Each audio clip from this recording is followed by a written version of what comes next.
What's up, y'all? This is Nytelife. This is 4BarLoop, and my guest with me tonight is the incomparable, the super dope, the dirtiest drums in the game, possibly, Mr. KelC.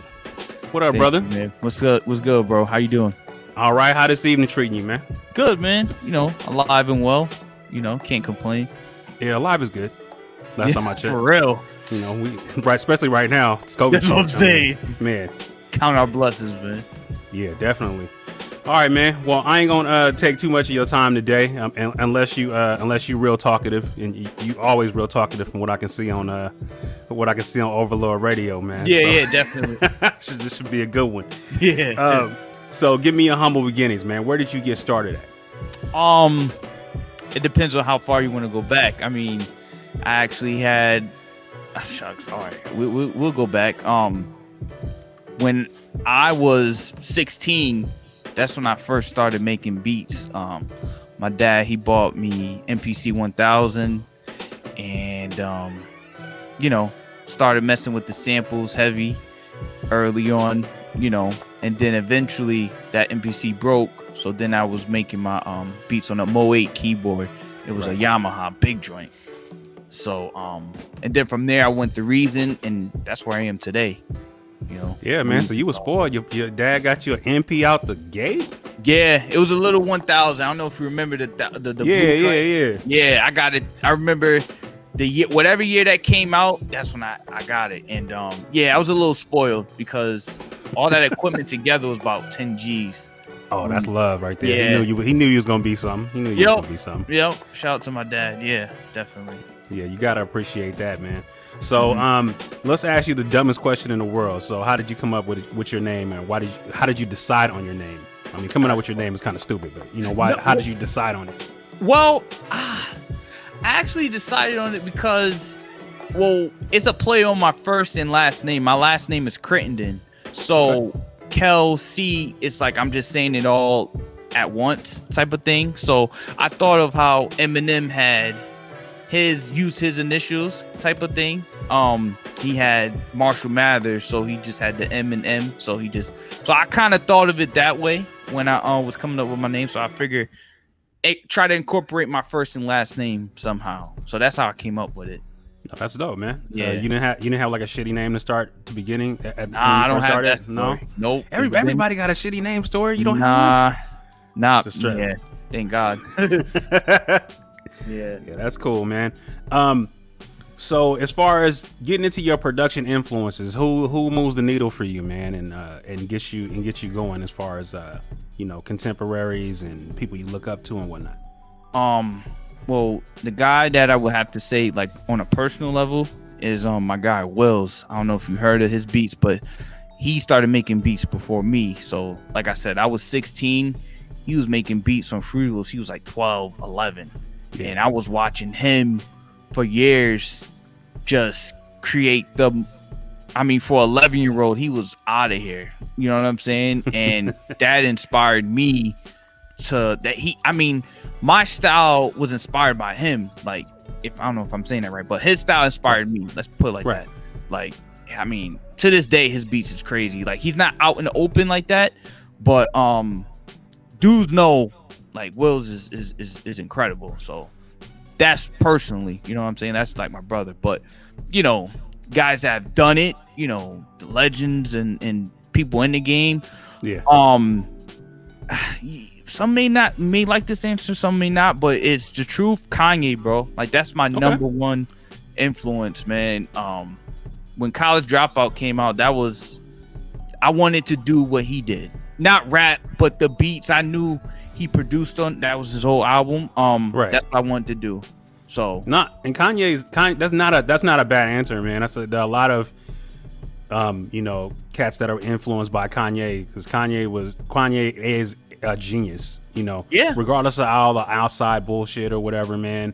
Right. He's a genius. He knows how to put shit together, man. He knows how to put these records together. So, definitely, that's a good mentor to have, man. I hear, when I hear your beats, I kind of think of Rockwalla a little bit.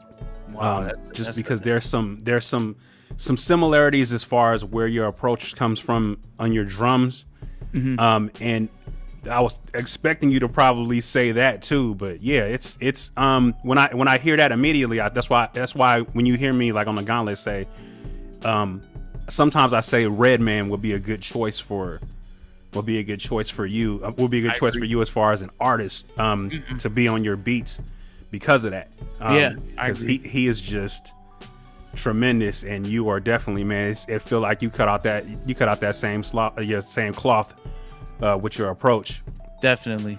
And it's crazy you say Rock, because I have like, a nice relationship with Rockwilder. Like, he's told me like, bro, you're the what, you know what I'm saying? Like, and just being able to have that relationship is crazy in itself. So that's dope that you said Rock, because that's good people right there. Yeah, so you work on anything with him, or is he just like kind of taking like a mentorship with you? I put it out there because I'm in Long Island and so is he. So I spoke to him like, yo, let's try to link up this year and try to put something down. He was with it, but he's Rock is who he is, so his schedule I could own, Yeah, it's gonna happen. Tough to try to get in there, bro.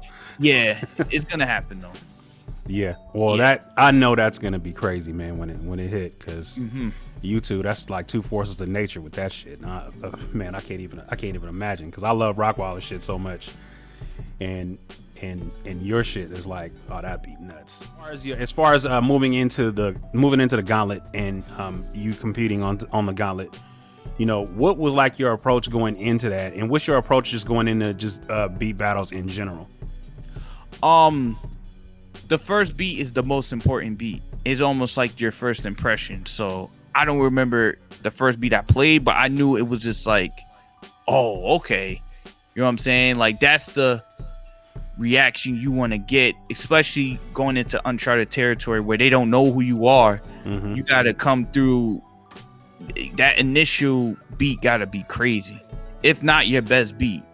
So coming into the Gauntlet, I actually watched the show beforehand, and I just loved the way the platform was, the way you guys had, yourself, oh man, I'm forgetting names. I'm sorry. Sandman and Lens. Sandman and Lens, yeah. And I was just like, nah, this is dope. Next time when I get prepared, I'm gonna send some joints in. So I knew what time it was based off the guys that already was playing beats, and I was like, I can't come late, So I lost the first time I came in, and I knew the second time I had to come, a little harder. So, but yeah, definitely coming in crazy with the first beat for sure.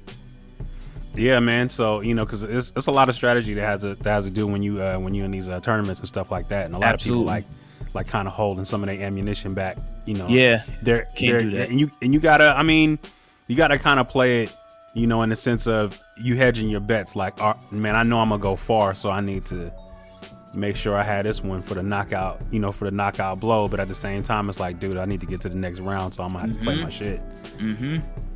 And a lot of you guys, especially you, I could see that approach with, and just your beats are so no nonsense, man. It's like there's no filler, there's no play. It's like, man, okay, these drums is gonna get you. They pulling you in, and then everything else is gonna happen around you, and you're gonna experience it. So absolutely, yep, definitely dope. So getting into the way that you produce. Okay. What's your approach as far as just starting beats? I mean, are you like I gotta snatch the melody up and build off of the melody, or do the drums and tempo give you the feel, and then you go off of that? I mean, what's your approach with that? Drums first, 100% of the time. Like, I feel the drums is the skeleton of the beat. That's the heartbeat, if you will. You know what I'm saying? And I want to make sure whatever sample or chords I lay is in sync with the rhythm of the beat. It's always been that way. As far as I can remember, I always started with that kick and snare. Literally, like, I'll start searching for that kick that I feel is dope, and then I start with the snare, literally, and then I go to the hi-hat. It just goes in that order. So No, that's cool, man. That's cool. And then, so how is it? I know you said you started. Did you start with Fruity Loops, or did you just go with Reason, or was it just like steps into that? I started with Reason 4. That I was suggested that by my guy Steed. He was like, I would have him come over the house when I was making beats on the Mo 8. And he was just like, these beats is dope, but it kind of sound like, I guess, keyboard beats, if you will. Although the Mo 8, if you know what it like, that keyboard had a vast amount of sounds. But he felt that in order for me to go to the next level and where things was going, which was, as you know, from hardware to software, that was his suggestion. It was Reason.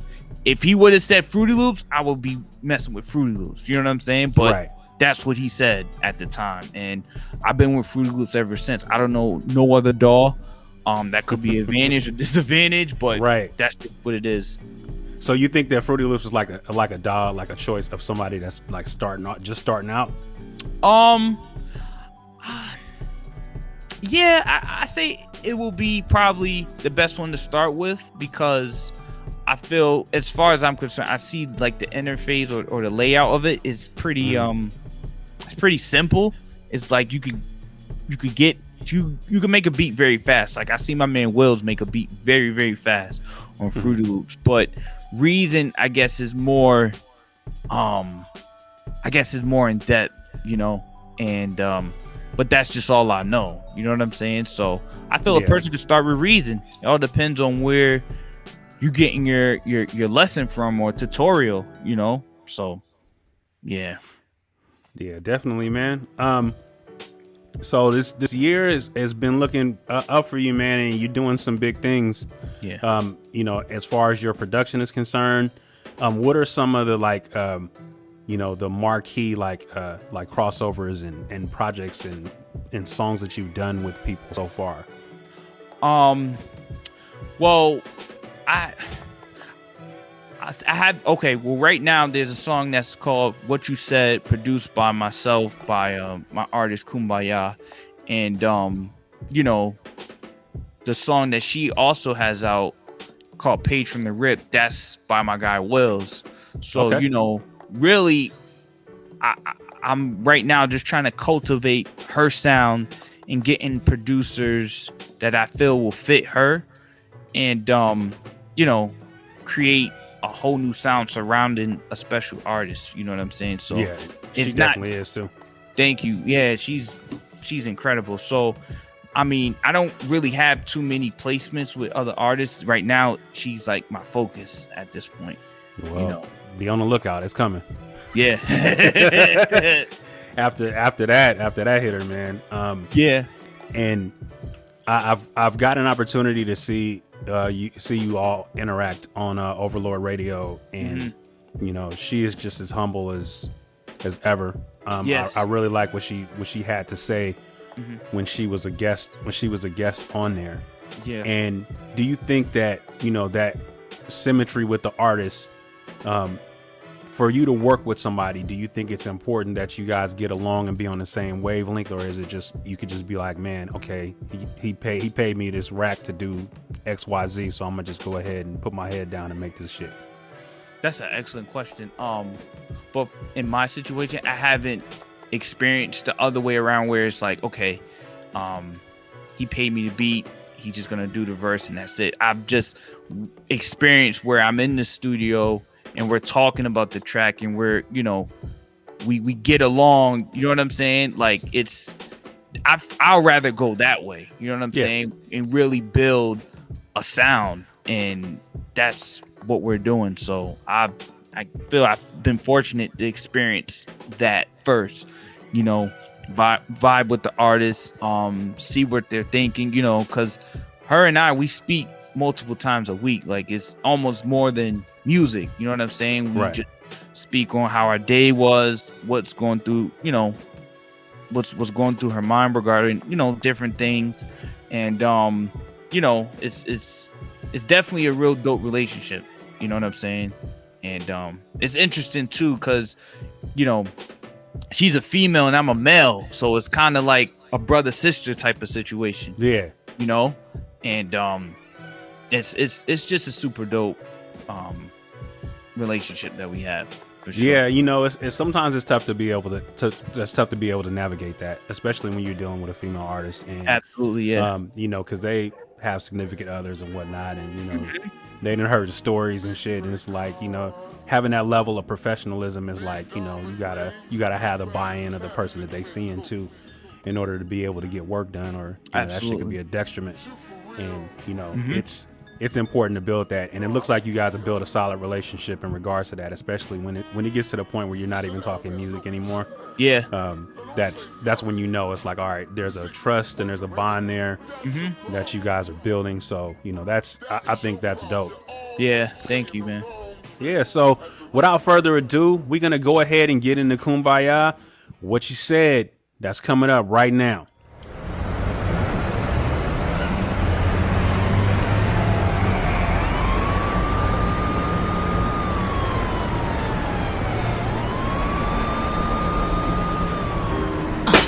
Check your persona, sitting beside me in the sauna, nigga.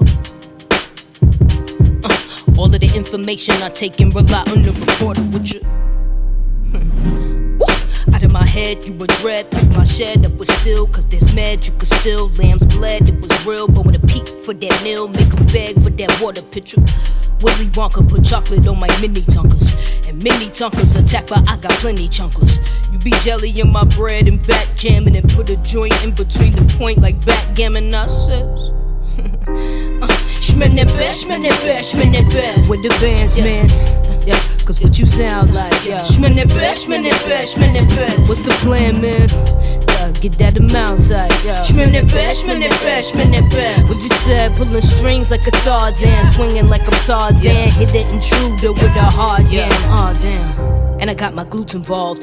Muscle this hustle from a hello to Guten Tag. Tag teaming the stab, treating me like I'm Putin's dog. Food gleaming in the bowl, they cleaning my poop at all. What's that called? Give you a fact and you didn't ask them to chime in. Now you paying them back and they want to stack when they're not landing. Stack your stacks, I'm playing them flat when I land. Niggas needing the dough and don't even know what to finance. If you not with my mind, be sit like in the side seat. I'm black and I lay your hi-hats with no pants on. Yo, who is you? You took me for my hula hoop and got into my pool of tools, loosening what I used to clamp on. That's damn wrong. Shmin' it back, shmin' it back, shmin' it back. With the bands, man.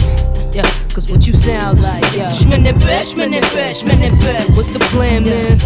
Yeah, get that amount tight, yeah. Shmin' it back, shmin' it back, shmin' it back. What you said, pulling strings like a Tarzan, swinging like I'm Tarzan, hit that intruder with a hard yam. Oh damn.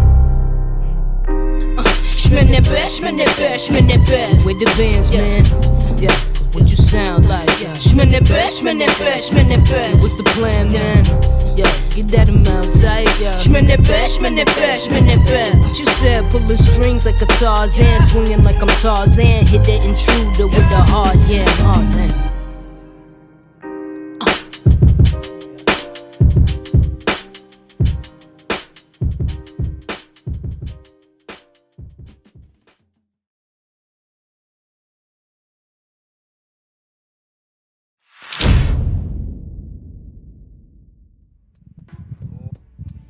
What's the, as far as for producers or whatnot? Well, no, you know what? Let me not get into that. Let's get into you creating this song with Kumbya. What you know? How was that? How was that like? And what was that experience like when you guys were coming up with that? Well, first I was just thinking to myself, like, because we have many joints in the stash, but I was just saying, like, let me see how she would feel about with this particular beat, because this beat, as you know, it has several different drops and stuff like that. Page from the Rip doesn't have drops, it just goes. And that's not a shot to that beat. That, you know, beat is ridiculous, but I wanted to see how she would adapt to having the drops and certain things come in and out. And at the time I felt, all right, okay, let me submit this to her. And she immediately hit me back. She was like, oh, this is it. I got something with this one. and it didn't take her long to pen a verse or pen the song, and the process was pretty smooth. You know what I'm saying? Like the mixing, like when it comes down to us, it'd be the mixing part where it's like rather difficult. You know what I'm saying? Because she may not like the way she sounds, and she may want this beat. Like at first, she wanted me to start the beat at a different part, so we had to go through that. But then it was a mixing process that was a little tedious, if you will. But once we got past that and figured out the video concept, which if you catch it, you'll see what that is. We were good money with that. Yeah, man, it's like you guys really worked hard on collaborating and making that shit special. Yeah, and y'all did put in a lot. Y'all did put in a lot of work. So thank you. That is appreciated, man. I love that song to death. I remember when I first heard it, and I was like, "Oh yeah, I'm gonna be knocking this for a minute." Yeah, appreciate it. and then I play it in the car. Who is that?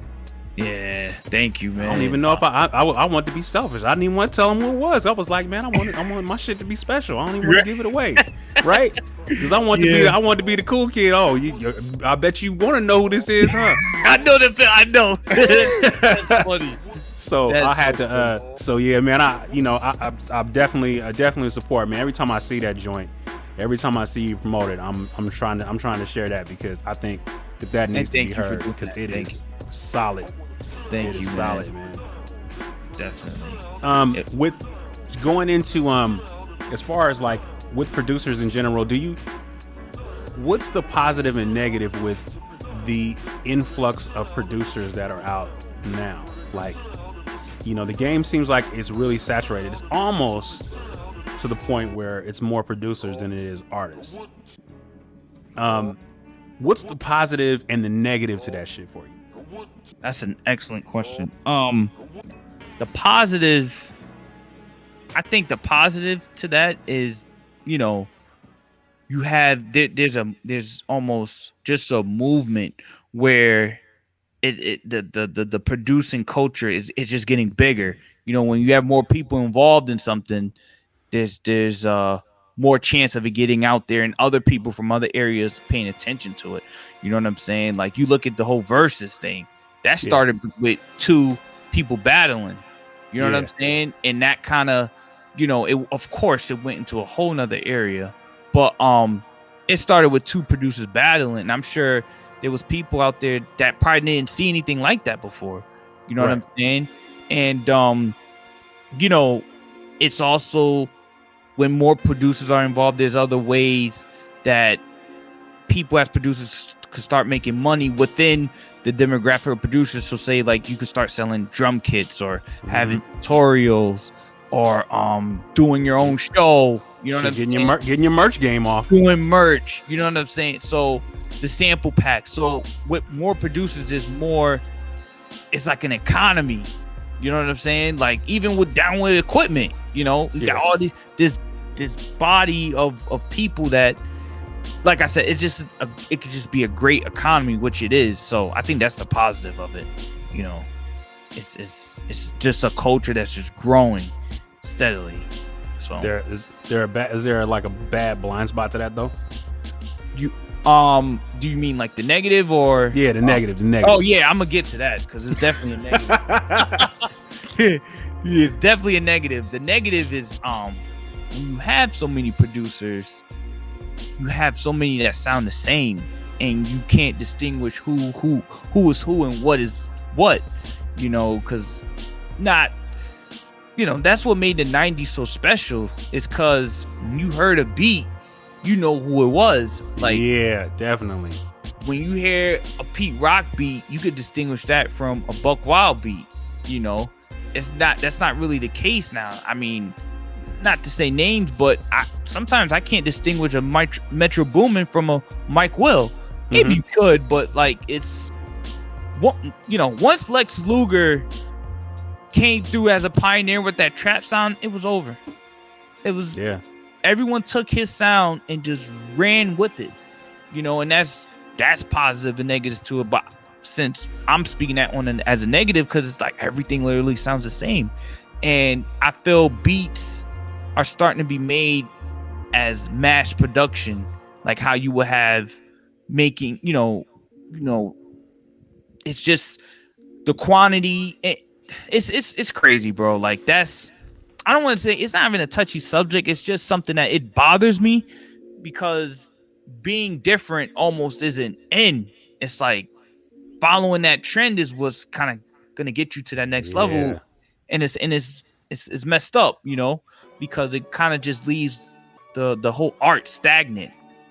You see, and that's the thing. That's the thing too, man. It's like, it's a good thing to be able to mass produce and be like, I'm making donuts, so I'm gonna make a specific, I'm gonna make 100 chocolate glazed donuts.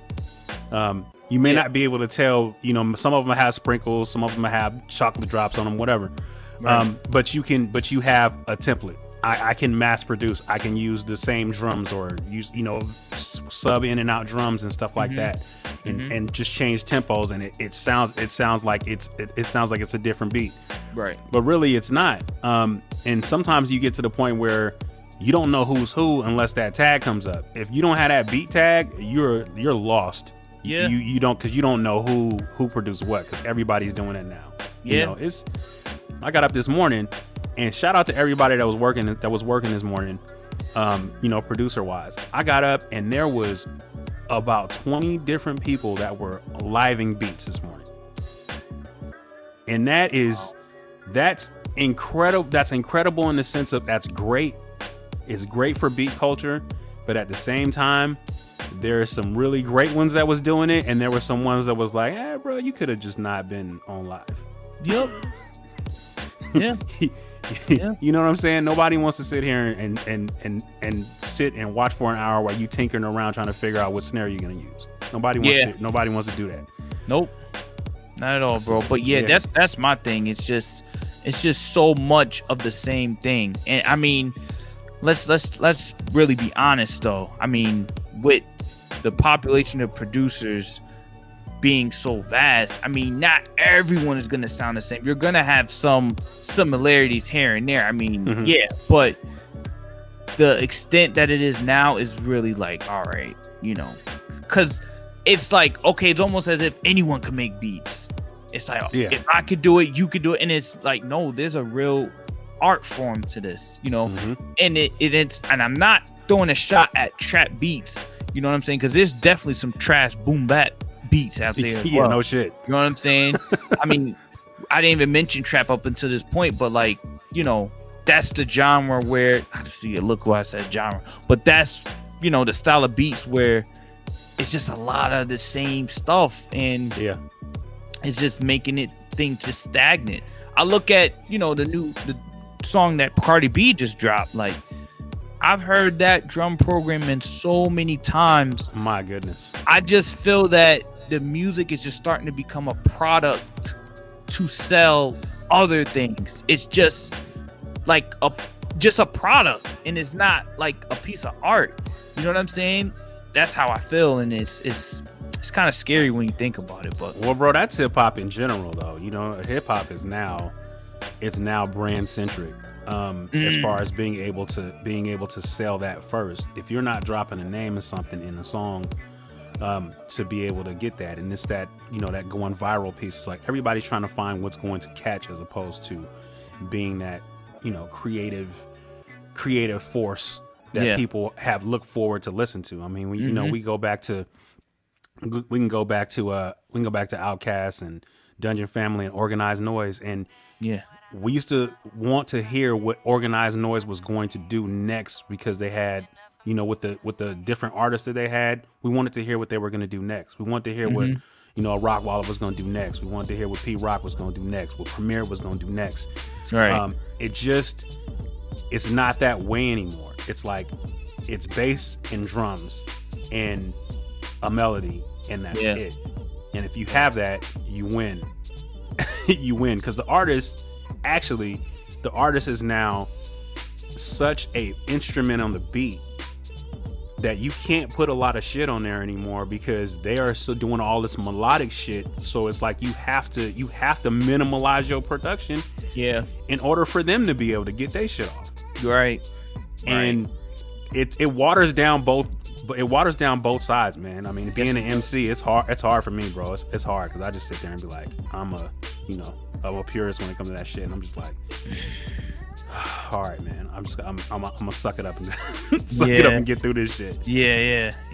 It's I mean, but also, and this is I guess I could go back to the positive of there being so many producers, and with us having the internet now, it's like people are coming into their own and being independent because there's so many artists out there that are making decent money being independent because it's so, I guess, easy just to get your stuff out there now. You know what I'm saying? They may not be selling 1 million copies, but that 1,000 copies at $10 a copy, you know what I'm saying? That's 10 racks. That's where it's at, though. That's not bad. Where it's at. Right. That's where it's at. That's Absolutely. not bad. Nah. You know what I'm saying? So that's a positive where it's like, yes, you have all these producers, but you know, it's just so accessible to make money. You know, now you don't have to get signed to make a decent amount of money.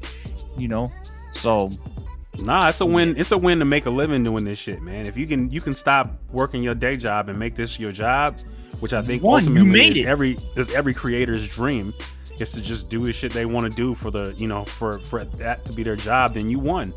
Absolutely. I don't care what style of music you're doing. If you're doing that shit, hey, you won, bro. I'm not even mad. So enough of our being on our soapboxes about this shit, man, because we can go all night on this. I know. So as far as Ovalord Radio, shout out to Ovalord. I know he over there. Where you at, bro? Over there, bro. I'm here. Hey, are you just gonna be off camera? You don't want to come in and say what's up? There you go. What's up with it? There you go. What's up, bro? How's everything, bro?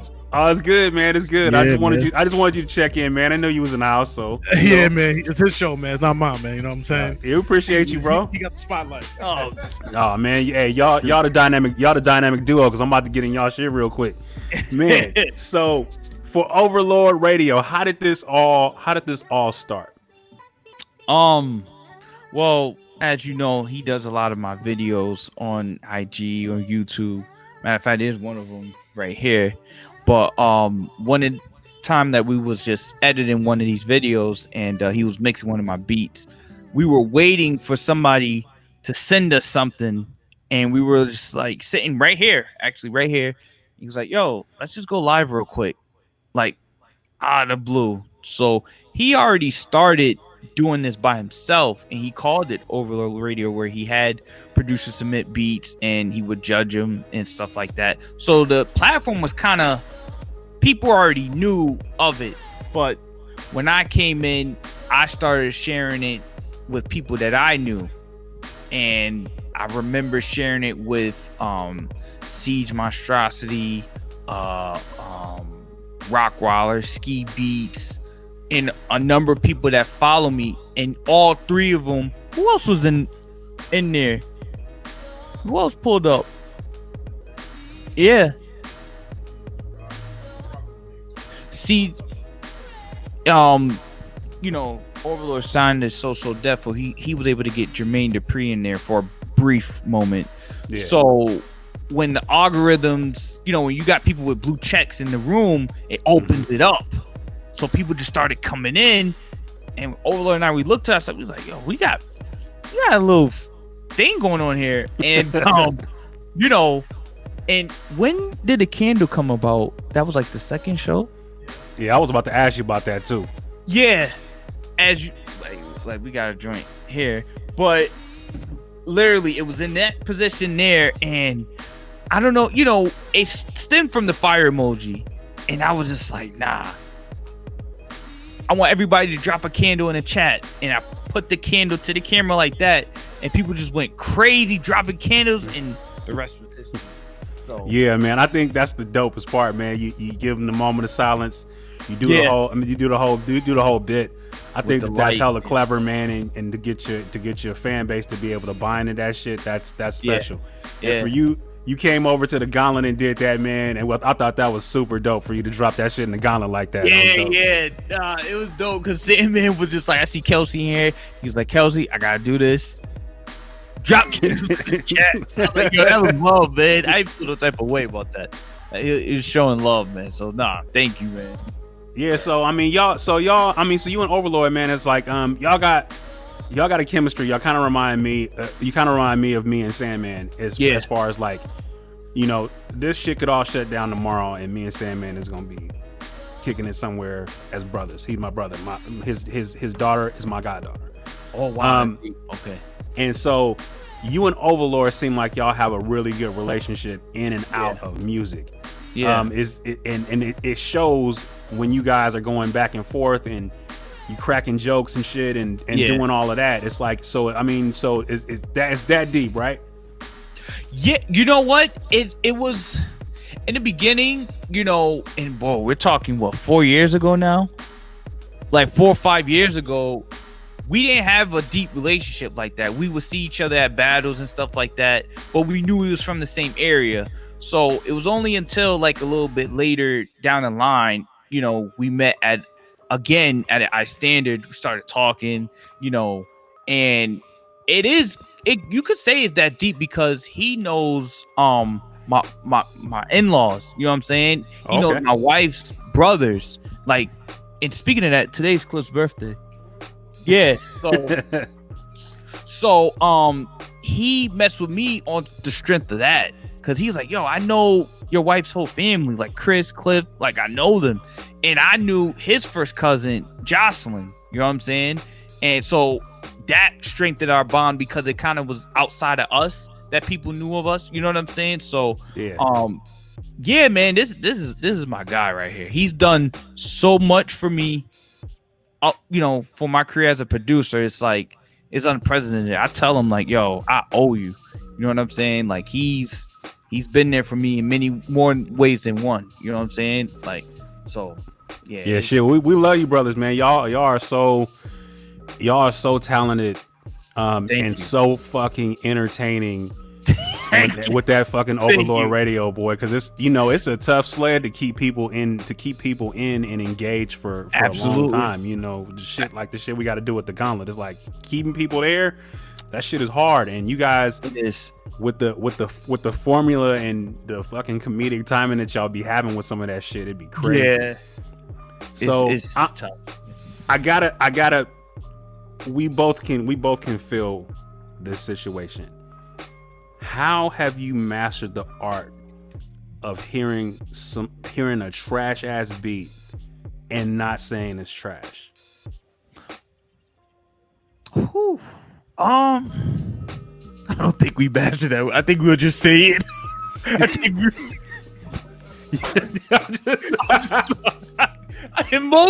wow. Like, I mean, that's a great. Nah, I was gonna say, bro, we'll just say it's I ain't seen you drop the hammer on nobody since I've been in there, man. I dropped the hammer on people in the Gauntlet, man. I dropped the hammer on them motherfuckers. You see this? I ain't seen you drop the hammer yet, bro. I'll demonstrate it. We'll pause. You know what I'm saying? Like, it'd be an awkward silence. And people in the chat and look, they're like, yo, look at KelC's face. They know my face. When I just don't say, I just have like real humble look. And it didn't out. Oh, it blew out. That's what happens. We blow out the candle. Blow the candle. That's exactly what happened. I was going, but yeah. And it's funny because Soundtrack would be like, yo, KelC, don't do it. They'll say it because I start looking at the candle. And dudes know when I start looking at that candle, I just go.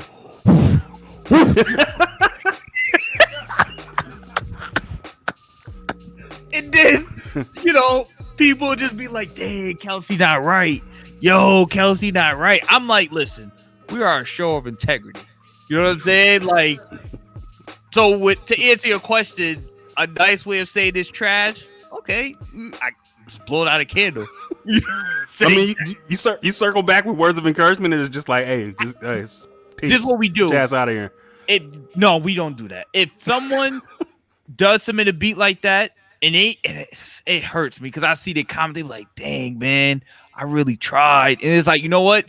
When that happens to someone, we have them submit another beat. And we won't blow up the candle again. We'll just like encourage them or something like that. That's dope. Yeah, so we won't do it twice. That won't ever happen. We're not trying to hurt feelings and stuff. But yeah. It's a rough situation. When you gotta drop the hammer, bro. And sometimes I have to be bad cop, and it's just like, Do we want to be honest, brutally honest? It's like, okay, I gotta break you down and build you back up. You know, that's what it is. And I hate, like, I don't like when guys be like, "Yo, KelC, you wrong for that." It's like, we gotta be honest, but yet I don't want to. I'm not here to hurt no one's feelings. You know what I'm saying? Because people, somebody in the chat is always going up anyway, so it don't matter. They doing the dirty work for you because they in there. I was in there the other day, and there was some shit. Man, Cats was in there giving this dude the business, and I was like, eee. I know. And when I look in the chat, because I have it on my phone, and I look, I just be like, yo, I ain't too bad. I just be like, man, that's not nice. But hey, you know, it's a part of the show.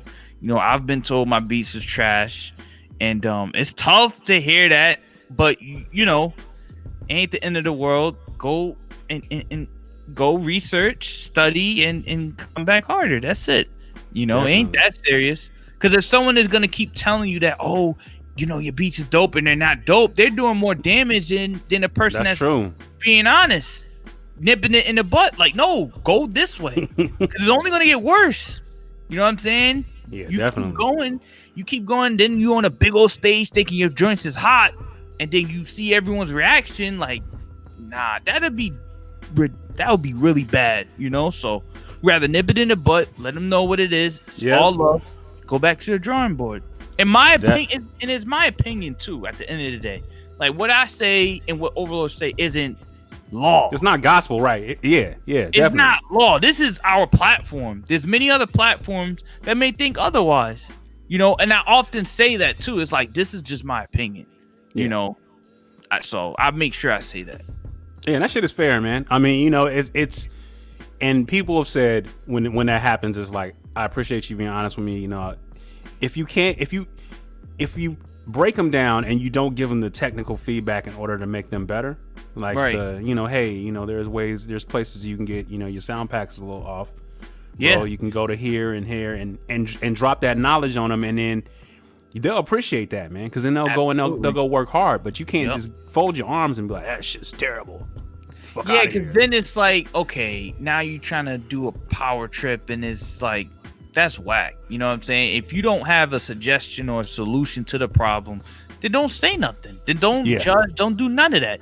If you're there just to put people's feelings down, then that's a personal issue with you. Because it's like, if you get off, or if you get a satisfaction off that, that's a whole nother issue that you got to deal with. You know what I'm saying? And I don't want to, you know, like, be the one, but I rather I say it now than you hear it from someone else and they really trash you. You know what I'm saying? Yeah.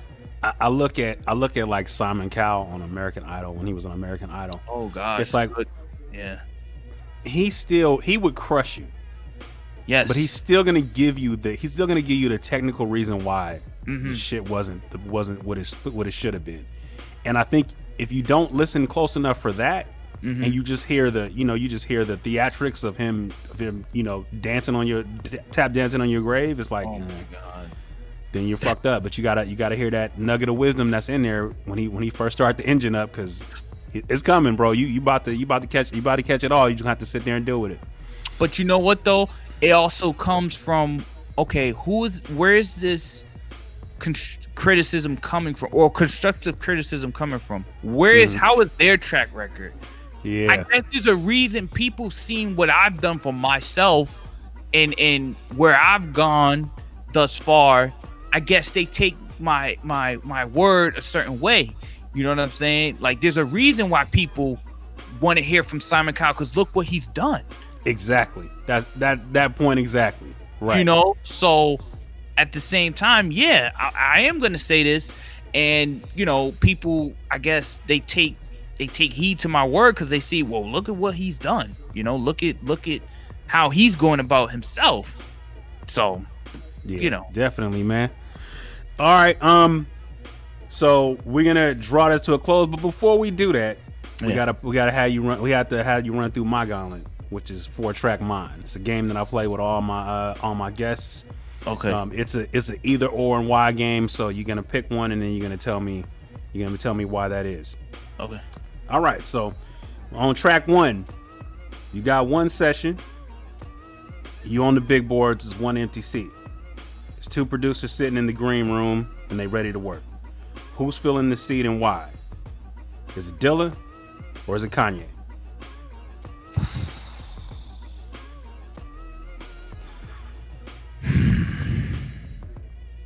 Oh God, you had to say this in February, man. Yes.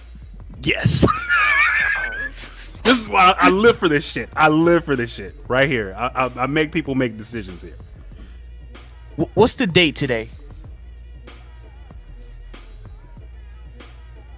It is Dilla month. Shout out to Dilla.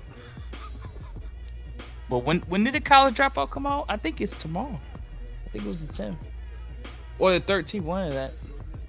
What is it like? 20 year anniversary, 30 year anniversary for that? Almost it's approaching. Which should be closing on 30. February 10th tomorrow. Dang, that's crazy. Damn. I was 13. I'm gonna go with Kanye. Okay. And definitely go with Kanye. Why? Rest in peace, Dilla. But we didn't get a chance to see Dilla. You know, like he. I don't think he reached his full potential. I don't think. True. That's true. And I just have to go based off of what I've seen. Kanye he's made damn near a rock album. You know what I'm saying? With Yeezus, which is often frowned upon, but it's like, well, wait a minute. Like you gotta, for him to even go that route was a lot. He stepped out his comfort zone. So off that, right. That's why I would choose Kanye, because it's like he's ventured off. And he dropped a gospel album. Like he ventured off to somewhere and still succeeded. So that's really the reason. Because I mean, the programming is Dilla. Yeah, I don't think you're gonna find anybody that's gonna be even close to what he can do. Like yeah, I mean, you just work. He worked magic with the MP dude, and just can just toy with it. It's like he had the shit on strings. He humanized it. Yeah, like he made that thing, bro. So, but off that, I will go with Kanye, and that's all why. right. Okay, so now that you feel the empty seat sitting next to you on this joint venture that you're doing, man, you look up and the booth is empty. Like shit, we got to fill this booth up. Who we gonna get? So go back to the green room. Mm-hmm. Holy shit, it's J. Cole and Kendrick. Who are we bringing in? That's another one. I'm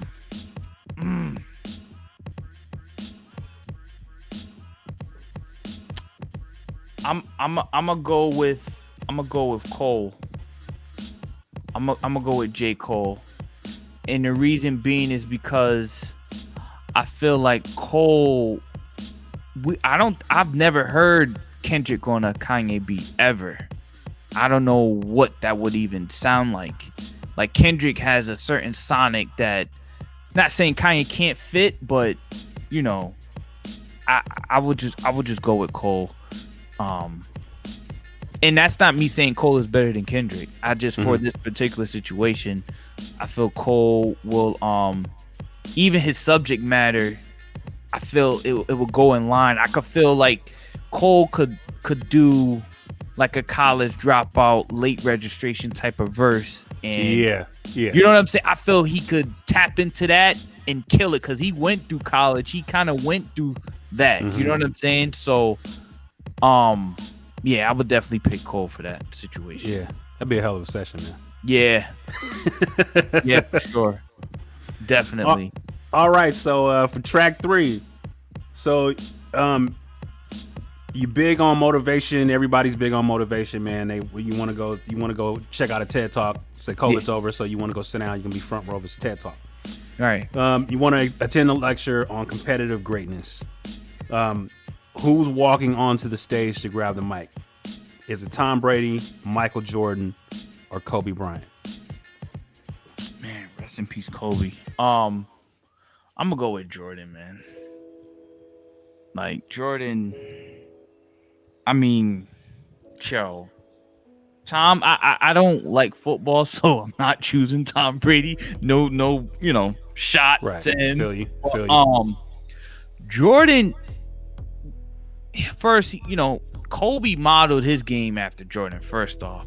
But Jordan, just the fact that he played while having the flu, you know what I'm saying? He wasn't feeling well, but he still went out there and dropped 30 some odd points. I could go down the list, but just Jordan's swag on the court was unmatched. You know what I'm saying? Like, even down when he had the chain, he did the dunk. I had this tongue out. I'm like, that was just. I mean, like, yo, the dude, just his approach and his competitiveness. He will tell you to your face, like, yo, I'm gonna beat you. Like, I'm better than you. That's kind of ignorant, but it's just like, man, like, this guy got some balls. And he worked so hard. I would just love hearing the speech from him. You know what I'm saying? Like, just like, I mean, Jordan is such a icon. Is not even like Jordan is everything, man. Nah, that's fair. I kind of threw Kobe in at the end because I know that Kobe took that competitive shit to another level, man. He was the stories I hear about Kobe is just ridiculous. Yeah, I watched the clip where who was it? Was it Rick Fox that was trying to fake like he was gonna throw the ball in his face and didn't even blink? I think. Who was that?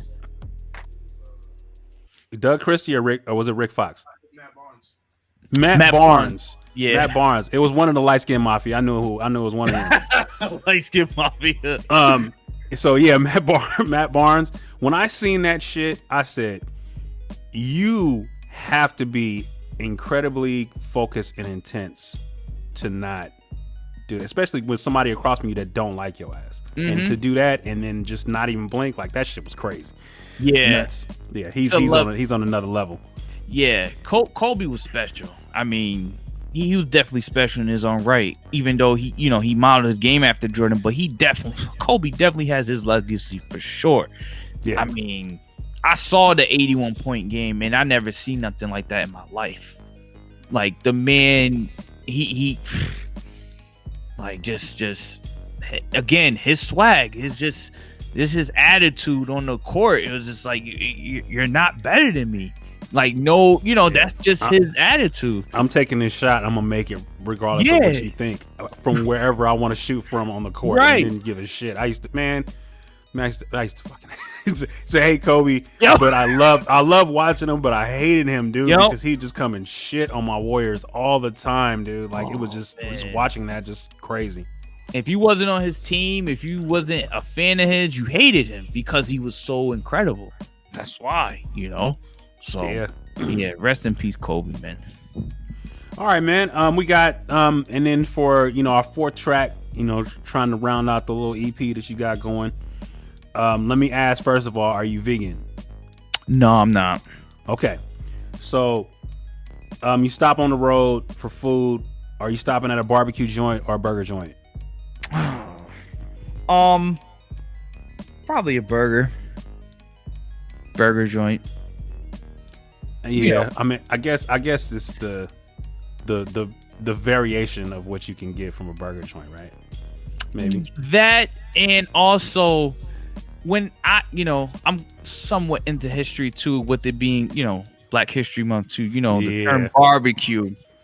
You see what I'm saying too? Got it. I would even want to support it. Like, I'd rather say cookout. So it's just like, just off that, Yeah, I feel it. You could go that route, So, but yeah, I'll go with a burger. All right, cool. Yeah. So, I guess we got a bonus track too. So we're gonna get this. We're gonna hit this bonus track. I think every good EP will have a nice bonus track. So we had this little thing called St. Valentine's Day Massacre that is coming up on Thursday. Yeah. With Styles Friend, or Style Friend. I say Styles Friend all the time. Style Friend and Sandman. Who you got? Oh. So, okay, when I was judging, was I in when that was that back and forth? Is that what this is stemming from? You remember when I was? No, I think he said. I think he made reference to it. But this is the second time they went. Style got him the first matchup. I'm gonna go with Sandman. It's funny. It goes back to when I first heard the Gauntlet, and you guys are judging and stuff like that. And there was a segment where he played his beat. I didn't even know who it was at first, but I'm like, man, these guys are here judging. What do they make beats too or whatever? I didn't know.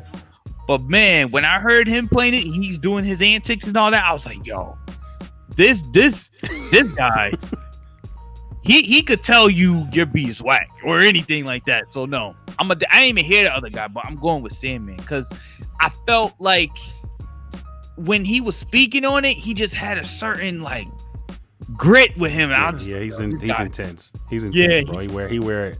Yeah, that's what I'm saying. It's like he got a certain grit. Like, I don't got nothing to lose, bro. Like, yo, I'm a stare at the screen, my eyes burning. I'm gonna make this beat. You know what I'm saying? Like, right? Word. But no, Sandman. Yeah, man. Are you gonna step back in, man? Are you focused on doing your other stuff to be trying to put together a beat pack to get in? Yeah, I think, I'm gonna just focus on, being a host on Ovalord Radio, try to, get some records done with Kumbya, of course, and collaborating with other producers. Like the beat battle thing, I ran it so hard in 2020, like it was crazy. Like, I mean, I was in a battle like every month, literally. Win or lose, I didn't care if I won or lose. As long as someone heard my beat, that was my vibe. So 2021, I'm definitely focused on releases. I actually have a compilation EP that I'm gonna be putting out. It's definitely to be announced. One of the tracks, I say it all out. It's called Mama's Voice. I have Prince Weiser from the Bronx, Kumbya, and Mike Larry Draw on there. Incredible. I put my money on that. It's definitely incredible. And I'm working with who else? Jams Young, who's out, New York area. A couple other guys too. So yeah, that's really my focus on releases and releasing them independently through Bandcamp, trying to sell my stuff. That's where my head is at. Yeah, and ain't nothing wrong with that. That's you on phase 2 right now. Yeah, ain't shit wrong with that. Yeah, I just ran it so hard. 2020 was just, I was just an any and everything. But right now, like I said, just focus on releases. So when we have a conversation at the end of 2021, what are we going to be talking about? The project, my project. Possibly Kumbya's first EP, hopefully, she gets to do that project with Battle Cat. You know what I'm saying? I could be sitting in on that. That's really what we'll be talking about is that project. Yeah, man, I just want to put positive vibes out there, bro. That's it. I just want you to speak them into fruition. Yeah, for sure. Definitely. Possible placement. There's a couple things in the you know how that go. Yeah. I've been in certain rooms with people, so hopefully we'll be talking about that. Yeah, that's dope, man. Yeah. So tell the people where to find you at, man, so we can get you get that contact info out so we can run you up. You can find me on IG KEL_C1000. Go follow Ovalord Radio. I'm on Facebook as well. Where else? I'm on Twitter. I'm not really on it that much, but if you want, you can follow me. It's at Last Breed. That's my handle. And yeah, that's pretty much it. I'm primarily on IG, but even like at this moment, I'm taking a break from that. But if you want, again, IG is KEL_C1000. Yeah. Yeah, man, I see you rocking your Yankees today. You must get tired of me talking shit about you wearing a San Francisco Giants hat on, huh? I love that. I'm not even a baseball fan. That fitted is so fire. Like, I just like it for the fashion, Nah, I love that fan frame. I was in the last Ovalord already. Then I see you still got that SF brim on. I see it. Nah, man, I love the hat, bro. I love the sucker free joint. But yeah, there you go. Yeah. Well, hey man, thank you for taking your time to speak with me this evening, man. We could have did this shit for 3 more hours. Yeah, definitely. Easy, standing on our heads. Yeah. But we got shits we got to do. Yeah. So what we gonna put? What's playing us out, man? You can take us out with it. Like I said, we could play the Loupo joint I did with Loupo. Okay. KelC Loupo. Yeah, I don't have a name for it, but it's a beat that I pride a lot. Hopefully that'll be placed this year. One of my favorite joints I've made. So yeah, we can take them out with that. All right, cool. Difficult roads often lead to the most beautiful destinations. Shoot your shot. Go for the win. You might make it. Peace. Thank you.